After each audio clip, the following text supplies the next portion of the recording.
তো হ্যালো বন্ধুরা, আতিফ আহমেদ নিলয় ভাই আর গানের সুর চুরি করে গান গেয়ে এবার মামলা খেলেন জনপ্রিয় টিকটকার ইয়ানার জেট নাজমুল।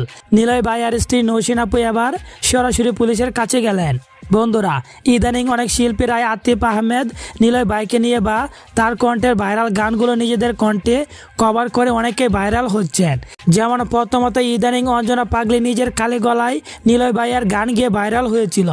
এরপর নিজের কণ্ঠেই মিউজিক দিয়ে স্টুডিওতে গিয়ে নিলয় ভাই আর গানটি কভার করেন। আমারে বানাইছে খুদা কোন মাটি দিয়া, আমারে বানাইছে খোদা কোন মাটি দিয়া। অঞ্জনা পাগলির অনুমতি নেওয়া হয়েছে। যে গানটি লিখেছিলেন এবং সুর করেছিলেন তারা নিজেরাই কভার করেছেন তারে দিয়ে। এরপর জনপ্রিয় সিঙ্গার গগন সাকিব নিলয় ভাই এর ভাইরাল বোকা পাখি গানটিও তার নিজের কণ্ঠে কপি করেছেন।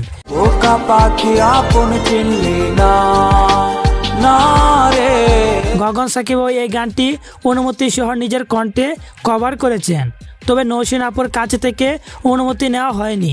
এরপর জনপ্রিয় টিকটকার ইয়ানার জেট নাজমুল তিনিও ভাইরাল হওয়ার জন্য নিলয় ভাই এর নাম নিয়ে নিজে একটা গান লিখেছেন, তাও আবার নিলয় ভাই এর কার বাসরে ঘুমা বন্ধু গানের সুর চুরি করে।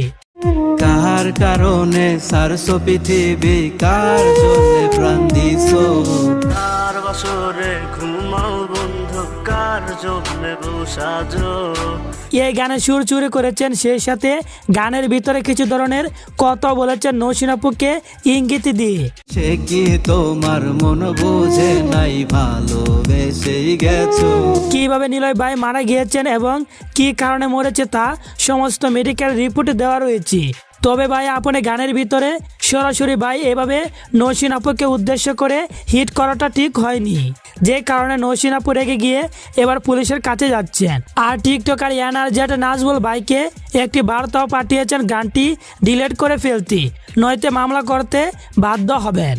নিলয়ের গানের টিউন নিছেন, ঠিক আছে, টিউন মানে সুরের কথা বলছে, প্রবলেম নাই, এতে কোনো প্রবলেম নাই, শুনেছি কোনো প্রবলেম নাই। নিলয়ের নাম নিয়ে গান গাওয়ার পারমিশন কে দিছে আপনাকে?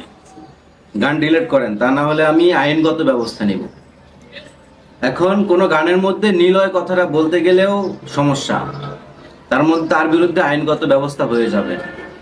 প্রথমত নিলয় ভাইকে আমরা সবাই ভালোবাসি, নিলয় ভাইয়ের ভক্ত আছি এবং থাকবো। এখন এই জন্য গানের মধ্যে নিলয় ভাইয়ের নাম বলা যাবে না। নিলয় ভাইয়ের নাম বললে আমাদের নামে মামলা হয়ে যাবে, আইনগত ব্যবস্থা নেওয়া হয়ে যাবে।